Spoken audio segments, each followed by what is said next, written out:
शेषी सागर, आप देख रहे हैं न्यूज़ 24। आपको बता दें, बिहार के सबलपुर दियाड़ा में बाढ़ का कहर जारी है। सबलपुर दियाड़ा इलाके में गंगा नदी ने अपना रौद्र रूप दिखाया। स्थानीय प्रशासन की जानकारी के अनुसार लगभग 400 से अधिक घर पूरी तरह से पानी में समाहित हो चुके हैं। इस आपदाओं ने यहाँ के ग्रामीणों की जिंदगी पूरी तरह से अस्त व्यस्त कर दी है।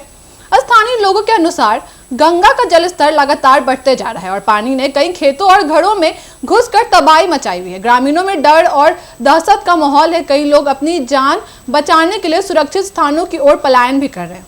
बाढ़ प्रभावित क्षेत्रों में राहत और बचाव कार्य तेजी से चल रहे हैं। प्रशासन ने एनडीआरएफ की टीमें मौके पर भेजी हैं और स्थानीय पुलिस भी लोगों की सहायता में जुटी हुई है।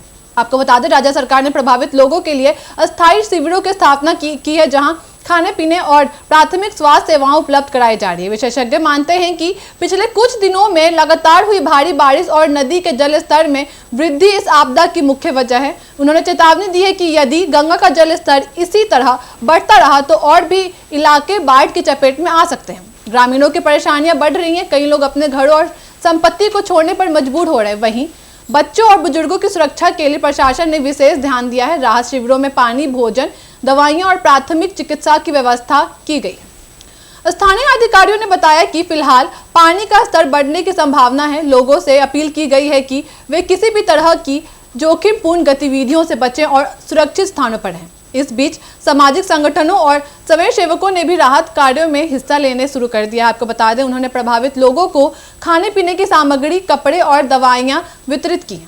स्थानीय समुदाय भी एकजुट होकर बाढ़ पीड़ितों की मदद कर रहा है।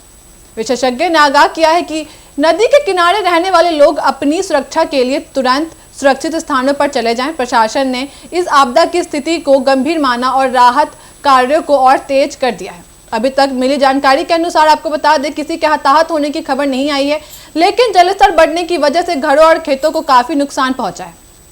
किसानों की फसलें भी बाढ़ में बह गई हैं, जिससे उनका आर्थिक नुकसान काफी बढ़ चुका है। सरकारी अधिकारी लगातार स्थिति पर नजर बनाए रखे हैं और प्रभावित लोगों के लिए हर संभव मदद सुनिश्चित करने का प्रयास भी कर रहे हैं। उन्होंने कहा कि बाढ़ प्रभावित लोगों को अस्थायी आश्रय, भोजन और चिकित्सा सुविधा प्रदान की जाएगी। स्थानीय लोगों ने सरकार से जल्द बचाव कार्य तेज करने और सुरक्षित आवास की व्यवस्था करने की मांग की है। वहीं मौसम विभाग ने भी आगामी दिनों में बारिश और नदी के जलस्तर में वृद्धि की चेतावनी जारी की है।